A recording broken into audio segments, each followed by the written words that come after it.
On this episode of Muscle Car of the Week, we are not coming to you from the Brothers Collection because it's time once again for viewer mail. Today we're here at V8 TV Central in our shop, and we like the fact that we get a lot of really good comments from viewers and emails from viewers about our Muscle Car of the Week show. And we appreciate that most of these are also very civil, but every once in a while we might make an error or find something that we want to clarify, and that's what we're up to today. So the first one, we've had polarizing feedback comments on the 1965 Malibu SS convertible that we featured a couple episodes ago, and it was painted in a color called Evening Orchid Metallic, which is light purple, almost pink.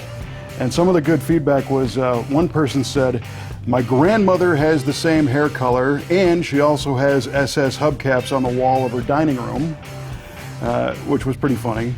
We also had somebody say, "Evening Orchid is cool, better than Panther Pink any day."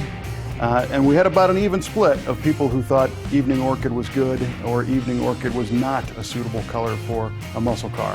Just one of the debates we get on this show. Speaking of other feedback, the 1968 Plymouth Roadrunner, in which I mistakenly said that this car was a hardtop. This one is a hardtop, which was an optional body style over the base post sedan. And I will own that mistake.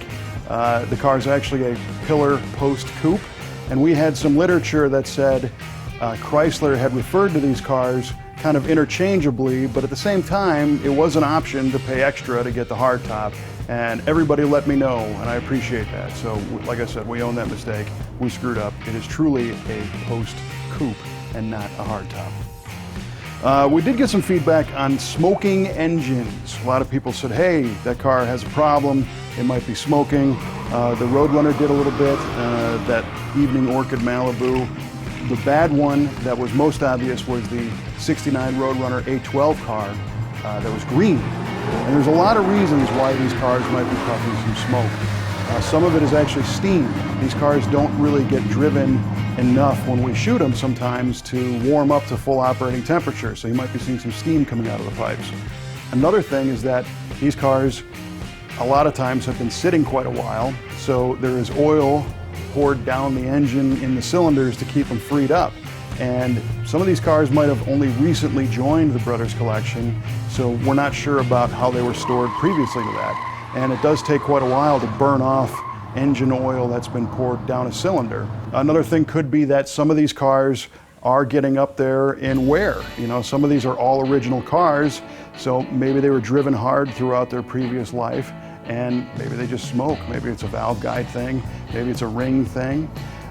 Then there are also other cars that are fresh rebuilds, and maybe they use parts that haven't seated yet and puff a little smoke. So yes, it's true, you will see every once in a while a muscle car puffing a little bit of smoke, but the fun ones are like this burnout where we see this Chrysler Hemi blowing an orange cloud of smoke because that was actually rust in the pipes that blew out when we did our burnout. Next one, people always ask, how do you choose which cars to feature on Muscle Car of the Week? And I will tell you that we try to present a wide variety of cars, but they're all from the Brothers Collection. We're way past episode 150 right now, which gives you an idea of how many cars are in the collection, and we still have a long way to go to feature all of them. So these are cars that we're not out at shows randomly picking cars. They're all from the collection, and if you pay attention, we try to present them in such a manner that we might have a different manufacturer, maybe not every week, but we try to mix them up. We definitely try to mix up different colors and different styles of cars so that you're not watching the same thing over and over. And even though there are a lot of cars in this collection, there are some cars that are kind of similar, but we try to mix those up. People do make requests for cars. If that kind of car is in the collection and it's a good version of that car, we'll try and feature it. People have been making requests for cars that are not in the collection, unfortunately, like a Mustang 2. So for the one person that requested a Mustang 2, we don't have one. We got a few emails and comments about dog dish hubcaps, and people are saying, hey, what's with this really cool muscle car and these painted steel wheels and these little tiny hubcaps? What's the story on that? You know, everybody thinks that a muscle car should have flashy wheels. And a lot of that is because of what we call day two modifications. A lot of these cars were bought brand new from the dealer with a steel wheel and that little hubcap because the buyer of the car knew that on day 2 he was going to ditch those wheels and put on a set of Kragers or American Racing or Anson or some kind of cool wheel from back in the day. So to properly restore some of these cars, if it's known that it came with dog dish caps, then the dog dish cap should go back on.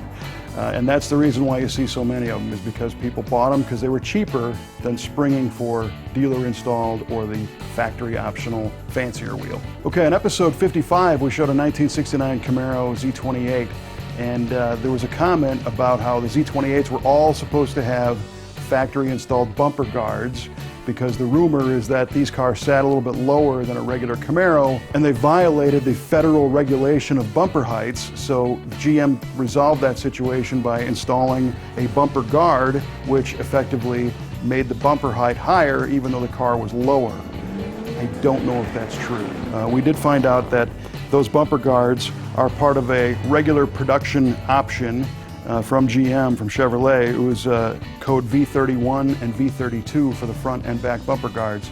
So I don't know if that's true. If anybody knows for sure, they might be able to chime in, but I'm not sure that those bumper guards were federally mandated. A lot of people like to share cool stories that they've had with muscle cars. This one I thought was kind of neat. An individual named Tom Jones, and probably not that Tom Jones. And Tom Jones writes about the Hemi Superbird feature we did. As a kid in the summer of 1970, going to stay with my aunt and uncle right outside Lynchburg, Virginia, during school break, he remembers seeing at least one of 3 different colored Superbirds pretty often roaming the streets. And when he went to town in Lynchburg, he would see sometimes all 3 in the same day. Well, that means you lived in an area that had either a dealer that got several of these cars, but that was back in 1970, and I don't think you'll be seeing 3 different colored Superbirds driving around on any one day. It's kind of a cool story. Thanks for sharing that. Regarding the Studebaker Avanti feature we did, somebody mentioned that in the story I refer to this car as an example of the Coke bottle styling. This is a textbook example of a Coke bottle design. And somebody pointed out coincidentally that the designer of the Coke bottle was Raymond Loewy, the same guy that designed the Studebaker Avanti. So of course it looks like a Coke bottle. And finally, we did a feature on a white 1970 Hemi Cuda convertible, and somebody pointed out that I referred to the convertible as having a convertible top. And they said, this guy must be from Michigan, the way he says, it's got a convertible top. Close, but no cigar. Definitely not from Michigan. From Chicago, which is pretty much right there anyway. So thanks for providing the feedback on all these things. Thanks for being civil in your feedback. It's nice that we can have these nice discussions without name calling. We always appreciate that. You can learn more about Muscle Car of the Week from our website at MuscleCarOfTheWeek.com. See you next week with another car from the Brothers Collection.